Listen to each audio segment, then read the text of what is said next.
함께 기도하겠습니다. 사랑의 아버지 하나님, 오늘도 첫 시간, 첫 자리에 우리를 불러주심을 감사합니다. 모든 복이 주께로부터 우리에게 임함을 고백하며 주 앞에 엎드립니다. 이 하루도 태초에 천지를 창조하셨을 때와 똑같이 우리에게 복을 주시지 아니하면 살아갈 수 없기에 주 앞에 엎드리오니 주님 이 자리에 임재하여 주셔서 우리에게 필요한 은혜로 오늘 하루를 살아갈 수 있는 힘과 지혜와 능력으로 이 시간 우리를 붙드시고 함께하여 주시옵소서. 주의 말씀을 그래서 사모하고 기다리오니 우리 마음과 영혼의 귀를 환히 열게 하여 주시고 성령께서 임재하셔서 깨닫게 하시고 행할 수 있도록 이 시간 우리 가운데 역사하여 주시옵소서. 감사를 드리며 우리 구주 예수 그리스도의 이름으로 기도합니다. 아멘. 오늘 우리에게 주시는 하나님 말씀은 출애굽기 20장 22절부터 26절까지 말씀입니다. 출애굽기 20장 22절부터 26절까지 말씀입니다. 출애굽기 20장 22절부터 26절까지 말씀을 제가 봉독해 드리겠습니다. 하나님의 말씀입니다. 여호와께서 모세에게 이르시되 너는 이스라엘 자손에게 이같이 이르라. 내가 하늘로부터 너희에게 말하는 것을 너희 스스로 보았으니 너희는 나를 비겨서 은으로나 금으로나 너희를 위하여 신상을 만들지 말고 내게 토단을 쌓고 그 위에 내 양과 소로 내 번제와 화목제를 드리라. 내가 내 이름을 기념하게 하는 모든 곳에서 내게 임하여 복을 주리라.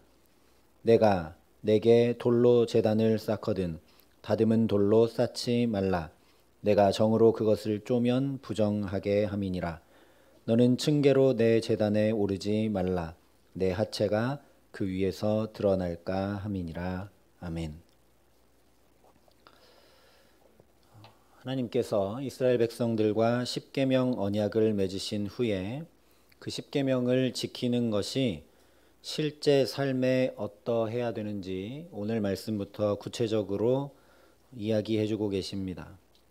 그래서 오늘 말씀은 하나님을 사랑하라 하신 것에 대한 구체적으로 지켜야 될 것들을 계명으로 말씀해 주고 계십니다. 그리고 이어지는 21장부터 23장까지는 사람을 사랑하는 것에 대한 구체적 규범들에 관한 말씀입니다. 전체를 생각해 볼 때 하나님을 사랑하라 라는 이 계명들, 십계명에 하나님을 사랑하라고 되어 있는 계명들을 어떻게 지켜야 되는지에 관련해서는 오늘 말씀 단 5절밖에 없습니다. 그러나 사람을 사랑하라는 5계명부터 10계명에 관련된 규범에 대해서는 굉장히 세밀하고 구체적으로 21장부터 23장까지 기록이 됩니다. 그러니 이것부터 놀라운 은혜입니다. 하나님께서 얼마나 우리를 생각하시며 살피시고 돌보시는지 그대로 드러나기 때문입니다. 우리의 구체적 삶에 얼마나 많은 관심을 가지고 계신지 당신에 관한 말씀은 단 5절밖에 없고 나머지는 모두 사람을 사랑하며 살아가는 것에 관한 말씀들이기 때문입니다. 그러나 단순히 생각해봐도 하나님을 섬기는 일에 관한 규례들이 더 많아야 할 것 같습니다. 최소한 사람에 관한 규범들과 비슷한 비중이 되어야 할 것 같은데 비교가 되지 않을 만큼 하나님에 관한 규범이 적습니다.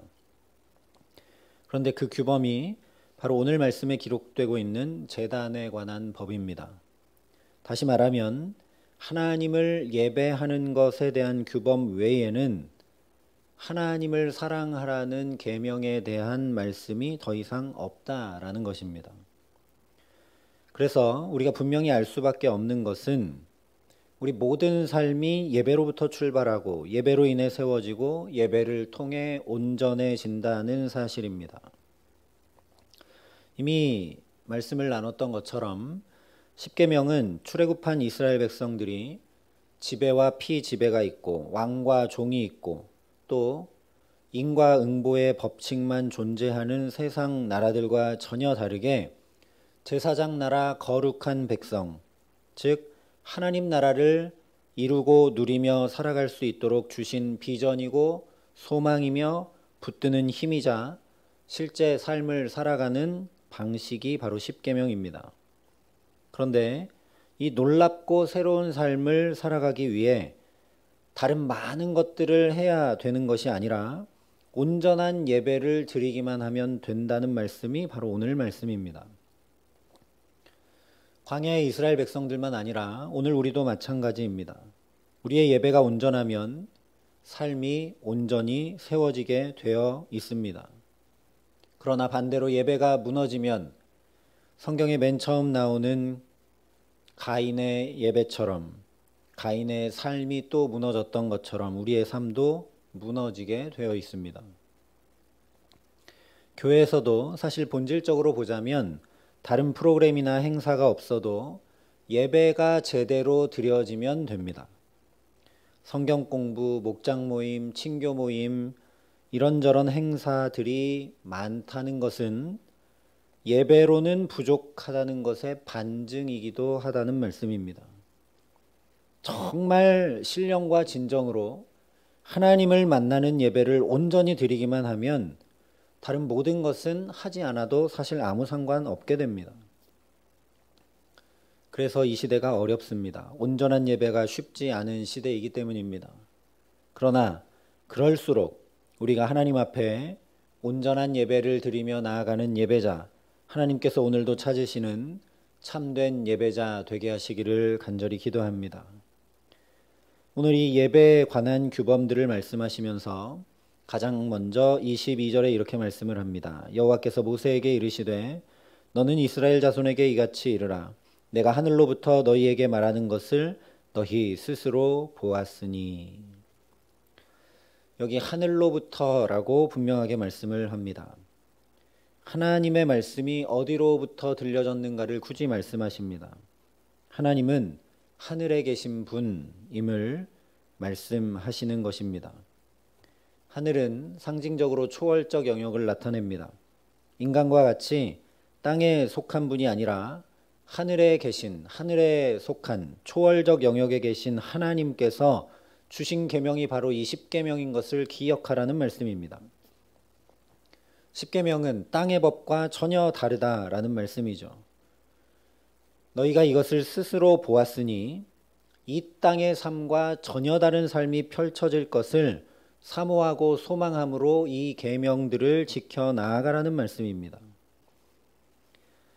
그 꿈과 비전을 향해 나아가려면 23절부터 26절까지 구체적으로 또 실질적으로 이렇게 행하라고 말씀해 주십니다.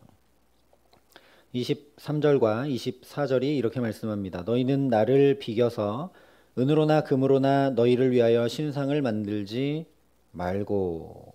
먼저 이렇게 말씀을 하는데요. 하나님을 예배할 때 은이나 금으로 신상을 만들지 말라고 하십니다. 은금으로 신상을 만드는 이유는 이 땅에서 인간이 생각할 때 은과 금이 귀하고 가치가 있는 것이기 때문이죠. 땅에 좋은 것으로 만드는 것입니다. 그런데 이 땅의 좋은 것들로 하나님을 비기려 하고 그 하나님의 영역을 나타내려고 하는 것은 아담의 범죄 이후에 타락한 인간들이 가진 죄된 속성입니다. 왜냐하면 하나님은 하늘에 계신 분이기 때문입니다. 이 땅의 어떤 것으로도 하나님을 표현하거나 드러내거나 대신할 수 없다는 뜻입니다. 우리가 생각할 때는 은금이 최고입니다. 가장 귀한 것으로 하나님을 비겨서 나타내려고 하는 어쩌면 좋은 마음처럼 보일 수 있습니다. 그런데 계시록 21장에 보면 이렇게 말씀합니다. 하나님 나라에 대해서 말씀을 하는데요. 그 성곽은 벽옥으로 쌓였고 그 성은 정금인데 맑은 유리 같더라. 그 성의 성곽의 기초석은 각각 보석으로 꾸몄는데 첫째 기초석은 벽옥이요 둘째는 남보석이요 셋째는 옥수요, 넷째는 녹보석이요, 다섯째는 홍만호요, 여섯째는 홍보석이요, 일곱째는 황옥이요, 여덟째는 노곡이요, 아홉째는 담황옥이요, 열째는 비취옥이요, 11번째는 청옥이요, 12째는 자수정이라. 그 12문은 12진주니 각 문마다 한 개의 진주로 되어 있고 성의 길은 맑은 유리 같은 정금이더라. 하나님 계신 곳, 하나님 나라가 이렇다라고, 물론 비유이지만 이렇다라고 얘기합니다. 온갖 보석들이 즐비합니다. 옥도 얼마나 종류가 많은지 첫째, 둘째, 셋째, 넷째에서 11번째까지 옥입니다. 그리고 문이 하나의 통 진주로 되어 있습니다. 우린 진주하면 요 정도 크기. 그런데 하나님 나라에 갔더니 진주가 통진주로 되어 있습니다. 문 하나가.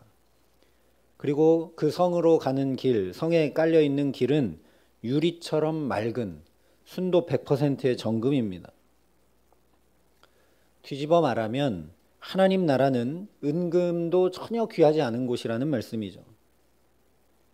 순도 100%의 정금이 길에 깔려 있습니다. 길바닥에 밟고 다닌다라는 말이죠.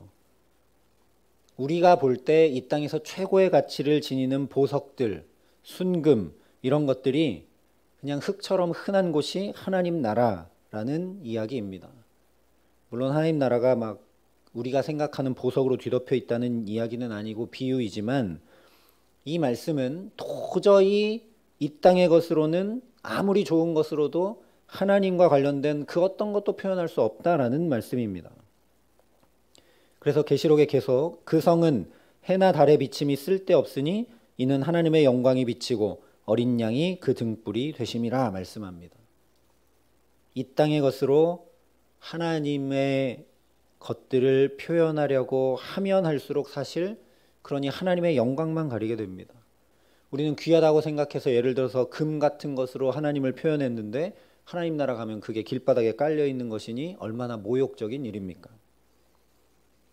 그러니 은금으로 신상을 만들지 말라 하신 것입니다.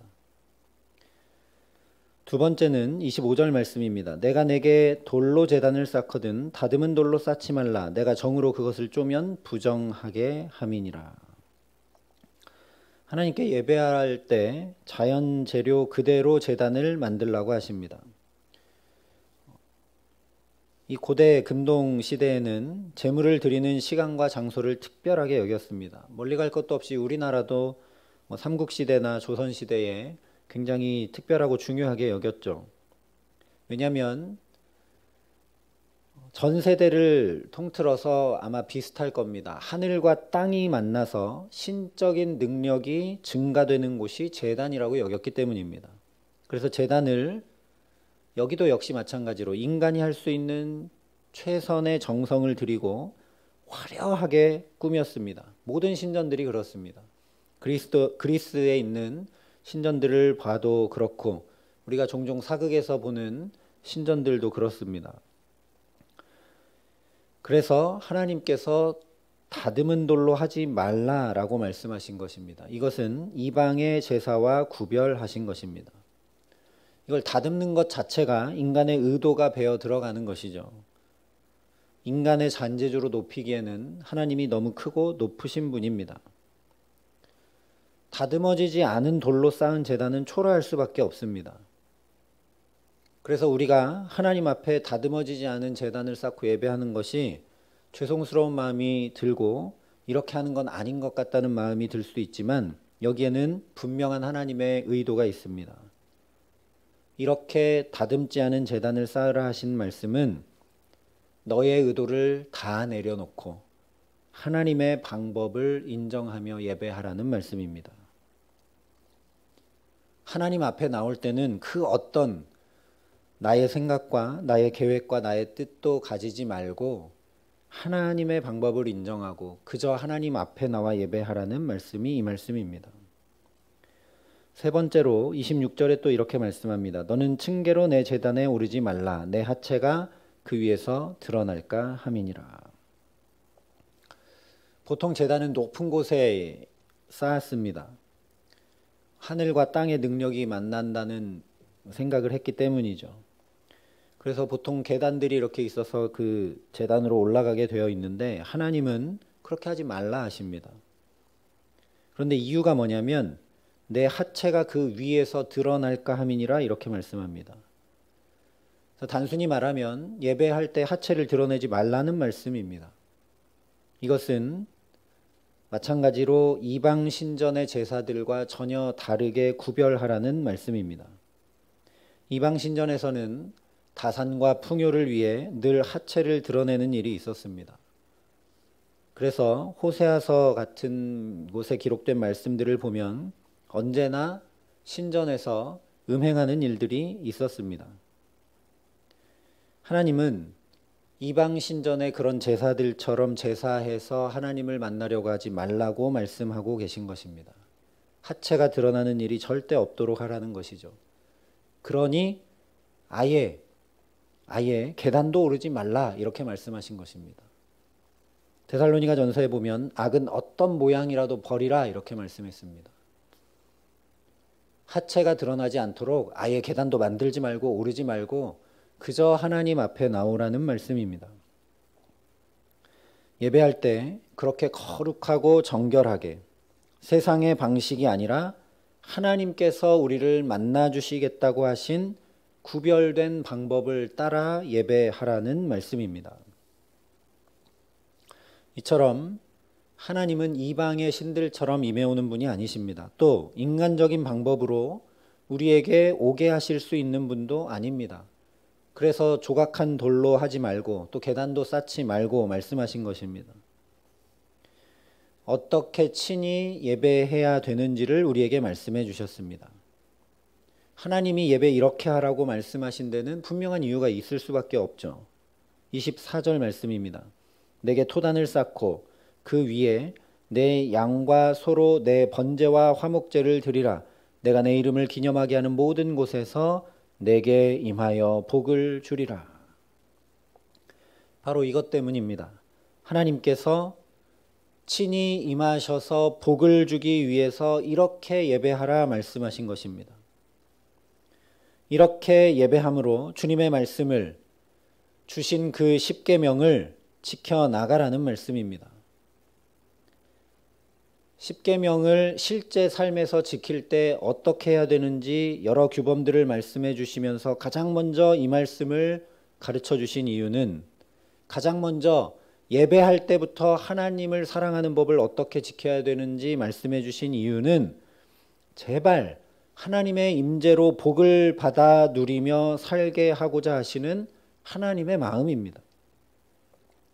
세상의 삶의 방식처럼 수고하고 애쓰고 힘쓰고 노력해서 살아가는 것이 아니라 하나님 앞에 나와서 하나님 주신 복으로 살아가는 놀라운 새 삶을 살아가라고 안타까이 말씀하시는 것입니다. 그래서 오늘 말씀을 보면 우리 하나님이 얼마나 좋은 분인지 또 깨닫게 됩니다. 내게 임하여 복을 주리라. 너에게 복을 주어 살게 하기 원하시는 그 하나님이 우리 하나님이시라는 것이죠. 이 좋은 하나님 앞에 그러니 저와 여러분이 하나님을 예배하는 예배자로, 참된 예배자로, 말씀대로 예배하는 온전한 예배자로 이 성전에 올라올 때마다 그렇게 하나님을 만나게 하시기를 간절히 기도합니다. 그래서 친히 약속해 주신 그대로 우리 가정과 자녀들과 일터와 모든 삶에 하나님께서 주시는 복으로 살아가게 하시는 귀한 은총 주시기를 우리 구주 예수 그리스도의 이름으로 간절히 축원합니다. 함께 기도하시겠습니다. 아버지 하나님, 우리에게 예배할 수 있는 특권을 주시니 참으로 감사합니다. 하나님, 우리에게 복을 주어 살게 하시려고 우리가 예배할 때 우리에게 친히 임해오신다고 하신 이 말씀이 우리 마음과 영혼에 깊게 새겨지게 하여 주시옵소서.